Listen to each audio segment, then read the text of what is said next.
Every UK company has one address that matters more than all the others. It sits on the public register for anyone to see. It receives every letter from Companies House and HMRC, and once you set it, the world can find it in seconds. This is your registered office address. Get it right, and your company runs smoothly in the background. Get it wrong, and you risk missed letters, lost privacy, and in the worst case, being struck off the register. Today we will walk through exactly what a registered office address is, what the law now requires, and how to choose one that actually protects your business. Let us start with the basics. A registered office address is the official legal address of your company.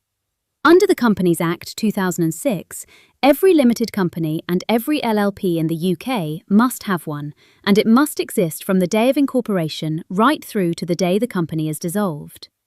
This is where Companies House, HMRC, and the courts will send anything important: tax notices, filing reminders, legal claims, official forms. It is also the address that appears on the public Companies House register, visible to clients, suppliers, competitors, and anyone else who cares to look. The rules are strict and clear. Your registered office must be a physical address in the UK, and it must sit in the same jurisdiction where the company is registered. So a company formed in England and Wales needs an address in England or Wales. A Scottish company needs a Scottish address. A Northern Irish company needs one in Northern Ireland. PO boxes are not permitted. And since March 2024, the address must also be what the law calls an appropriate address. That means post sent there must actually reach someone acting for the company, and that person must be able to formally acknowledge receipt. You might wonder why these rules became so much stricter. The answer is the Economic Crime and Corporate Transparency Act. It gave Companies House real teeth for the first time, so it can now investigate suspicious addresses and push back against companies using virtual pigeonholes as a front. For honest businesses, this is good news. It raises the credibility of the register and makes it harder for bad actors to hide behind empty addresses. But it also means every company owner needs to check that their own address genuinely meets the standard. So where should your registered office actually be? The law allows you to use your own home as long as it is in the right UK jurisdiction. But allowed is not the same as wise. The moment you register a home address, it goes onto the public record, and it stays there. Even if you change it later, the old entry remains visible for the life of the company and for 20 years after it is dissolved. That means clients, cold callers, and anyone with an internet connection can find where you live. Most business owners we work with decide fairly quickly that they want a separation between home and work. There is another point that catches people out. If you rent your home, you may not actually have the right to use it as a registered office.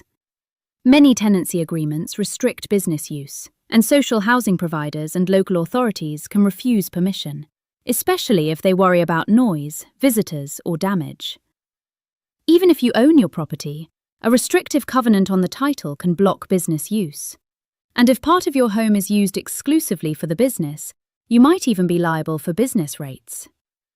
So before you put your home address on the register, check your paperwork carefully. A popular alternative is to use a third party's address.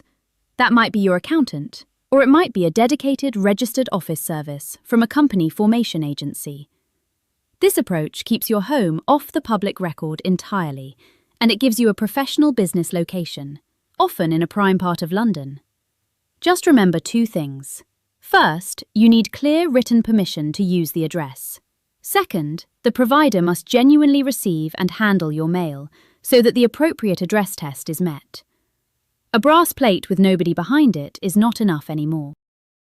Your registered office is not just a postbox, it is also the default location for your statutory records. These include the Register of Members, the Register of Directors, the Register of People with Significant Control, copies of resolutions, minutes of meetings, and certain contracts and charges.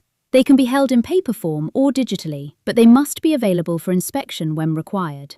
If you would rather keep them elsewhere, you can nominate a single alternative inspection location, known as a sale address, but that is a separate filing with its own rules.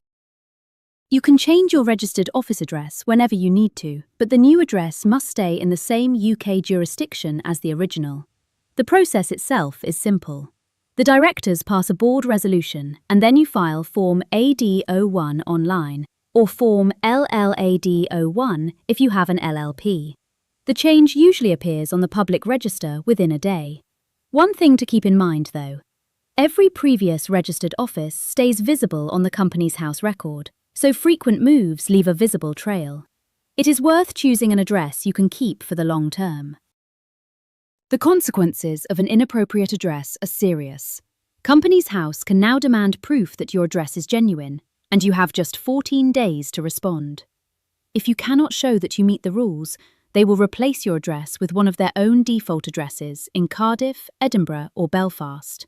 From that point, you have 28 days to supply a proper address with supporting evidence. Miss that window, and your company can be struck off the register altogether. Directors can also personally commit an offence if the company has no reasonable excuse for non-compliance.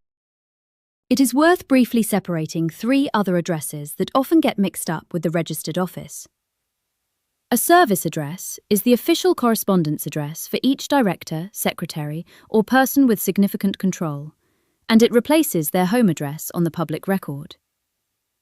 A business postal address is a private mailing address for everyday post from clients and suppliers, and it does not appear publicly. And a trading address is simply wherever the company actually carries out its work. Each of these has a different purpose. The registered office sits above them all as the single official legal address of the company itself.